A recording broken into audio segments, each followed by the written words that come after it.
According to Excellent Company, America's population has doubled over the last half century, and our demand for water has tripled.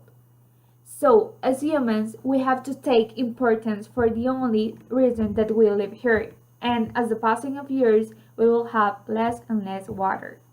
Water conservation can be defined as the practice of use water in an efficient way, reducing the underuse of water. For all of these reasons, we have to save the water as much as we can using many tips that will help us to conserve the water.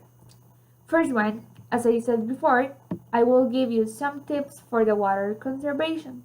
So, as the first one is to put a brick in your toilet's water tank. Approximately, we flush over 20 gallons of water every day. So, one of the solutions we can try is to fill the tank with something that can use in order to reduce the water, such as a brick. But in our houses, toilet is not the only thing that consumes a great amount of water. Laundry do it too. A 15 to 40% of water use comes from doing laundry according to water footprint. So to decrease this use of water, we have to adjust the settings of the machines to the proper lot size and using the washing machines only when it's full, and you have to pick your water machine wisely. Generally, the front loading machines use less water. Another tip is that dishwashing by hand use more water than using a dishwater.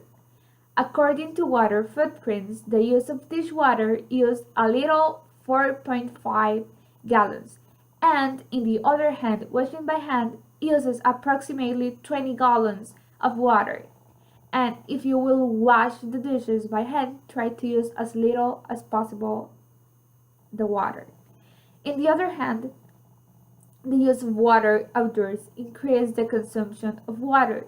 So to reduce this, don't water your lawn on windy days because many of the water will be lost to evaporation. And try to use your lawn in the early morning or late evening to reduce water loss from evaporation. Another tip is to use a drip irrigation system instead of water your garden by hand or of a hose or sprinkler. We could cut the water used in a half.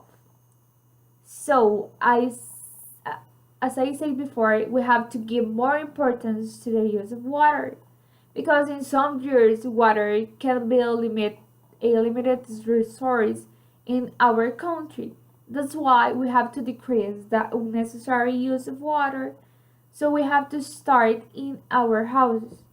Another tip that I recommend is to calculate the water footprint in our houses. Thank you.